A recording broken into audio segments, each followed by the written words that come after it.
Well, good morning, everybody. I'm Senator Chuck Schumer, Democratic Senator from New York and the Majority Leader of the Democratic majority in the Senate. And I'm so pleased to be joined by our new, already successful Transportation Secretary. We call him Mayor Pete out of affection because he was a mayor. And now he has a very much larger jurisdiction. And we're all so glad that he's in that position because he will really shake up transportation in a very positive way in America. So Mayor Pete, thanks for joining us.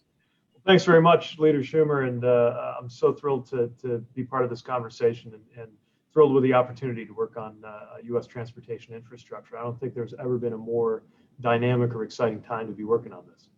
I agree. And, you know, since I'm calling you Mayor Pete, you don't have to call me Mr. Leader. Call me Chuck, and we'll be on a nice friendly basis. All right. Which is, I'm from Brooklyn. I still like that informality, you know. So why don't we begin by just talking about, we're talking here about electric vehicles and our need to move forward in a positive direction. And so I think the first thing we should talk about is why should people want electric vehicles? Why should they care about them? We all know that cars aren't a very American thing. People love their cars, they need their cars, they want their cars, and they want to have them convenient and reasonably priced and reliable. So talk to us a little bit, Mayor, about why we need electric vehicles, why it's important, and why people should want them. Well, as you say, cars are so important to us as Americans. They're an important part of how our communities develop. My own hometown of South Bend, Indiana, grew up around auto manufacturing, and they're a big part of many of our lives. And there's a really important wave of technological development happening with electric vehicles. Electric vehicles are cleaner, of course. They're better for the environment. They're also a lot of fun to drive if you ever get a chance to, as more and more Americans will. They often require less maintenance. There are just fewer moving parts in an electric vehicle, so they can be less expensive to own. And making sure that America's in the lead on electric vehicles, I think, is part of how America can lead the world economically going forward. Look, our competitors, in terms of other countries, are moving in this direction. I want them to be racing to catch up with America, not the other way around. So at an individual level, if you've ever been behind the wheel of one of these things, or at a national level, it is so important for us to be paying attention to what's coming our way with electric vehicles. Let me just say this, I agree with you.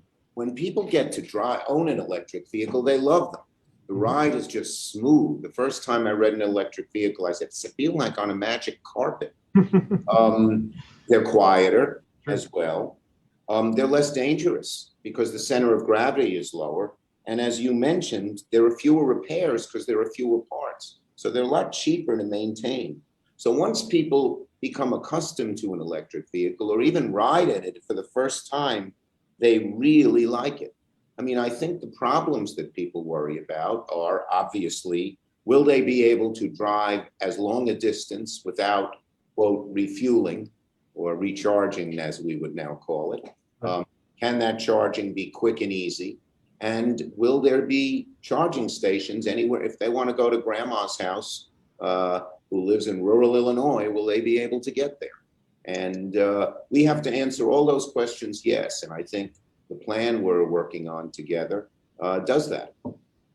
That's right. You know, this is one of the reasons why it's so important to have the electric vehicle charging infrastructure that this country needs, especially as the cost of these cars keeps coming down. You know, depending on what class of vehicle you're talking about, we're already getting close to the point where it's a savings for a customer when you consider that you're not going to have to buy all that gas for all those years to buy an electric vehicle. But you got to know it's going to be able to get you to where you're going. Now, these new vehicles, I think a lot of us, maybe our imagination about these things starts with the original electric vehicle most of us might know, which is a golf cart. We're talking about some of the highest performing cars on the market now. They're coming out with all-wheel drive. They're coming out with pickup trucks.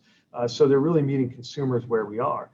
And they're getting longer and longer range. But you got to make sure we've got the chargers for them. And as you know, the president has promised on his campaign to massively expand the EV charging network that we have around the country so that you never have to think twice about whether you're going to be able to get to where you're going, even if it's a long road trip. Yeah, and I was really gratified, Mayor, that the president adopted the Clean Cars for America proposal that I had proposed a year ago, and it's gotten amazing support. And it has a lot of ramifications that affect all of us as Americans.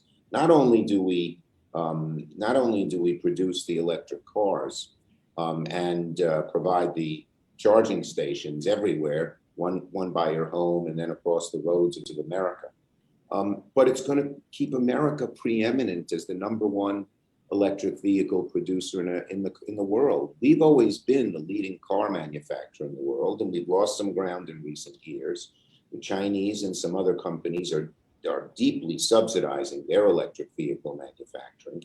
And if we just sit on our hands, we're going to find, as the world moves to electric vehicles, which it inevitably will because of climate change, we're not going to be driving American cars. So what our proposal does, the president's and ours, says we're going to make them here. And that's one of the reasons we've gotten great union support for our proposal, because it's going to mean more jobs, more American jobs, more good paying jobs, more union jobs here in America. And that is one of the major goals, aside from the obvious one of getting the carbon out of the air. So, it's had broader support than you'd ever think. That's why pro-electric vehicle policies are so important. All these great ideas that are out there, whether we're talking about what the president was discussing in his campaign or the other policy options that are in front of us. This is, as you said, this is about jobs. This is about American leadership.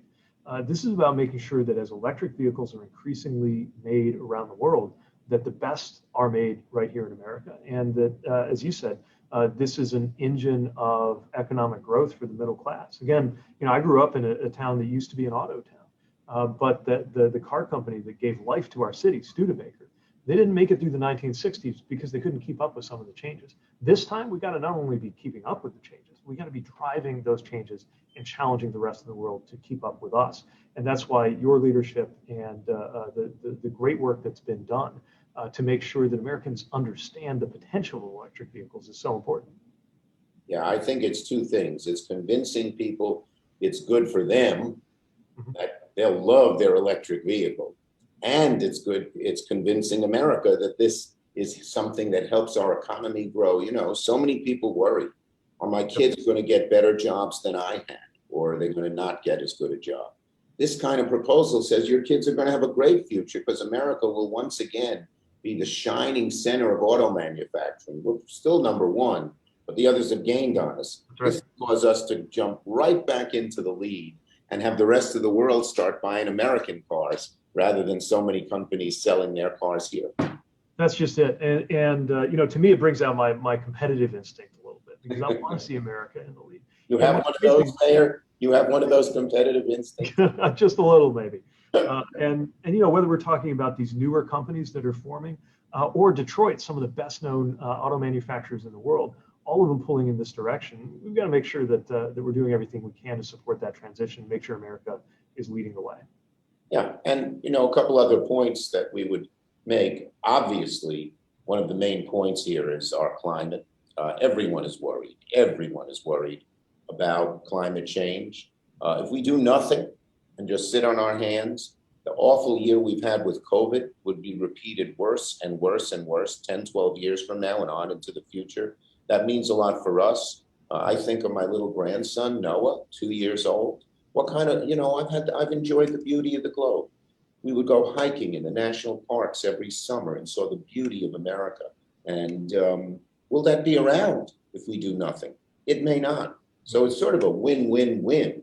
It's a win, people will enjoy these vehicles. It's a win, America will stay #1 and there'll be many new jobs. But it's a win that it will send far less carbon into the atmosphere and help us arrest the horrible specter of climate change, which could undo our whole globe and discombobulate every one of our lives every day in the future if we do nothing.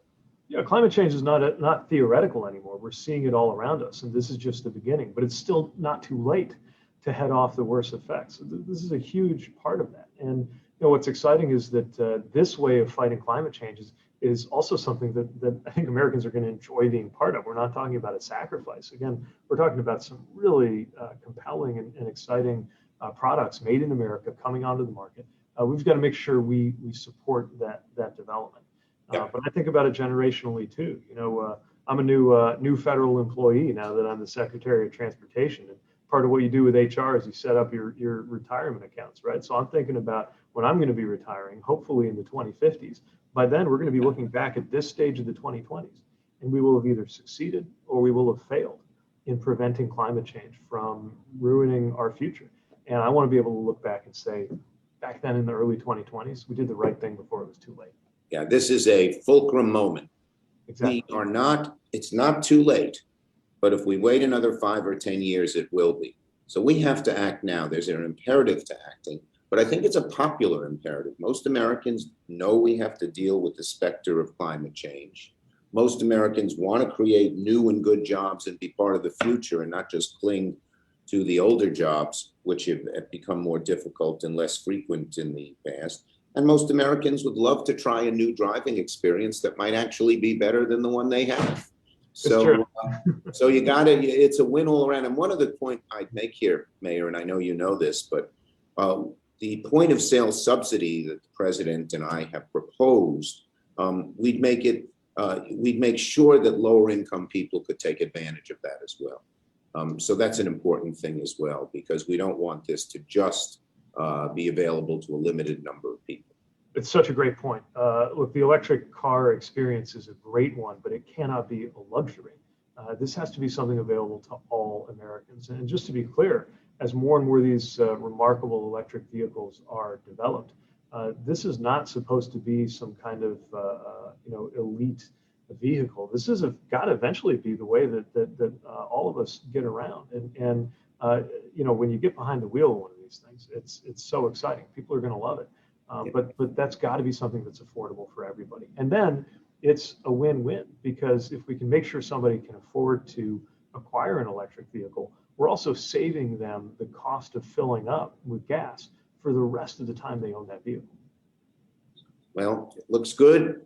I am going to fight to make this happen. You are going to fight to make this happen. The president's going to fight to make this happen. And let's hope that maybe 6 months from now, a year from now, we say we've accomplished some major things and we're on the path that we all want to go on.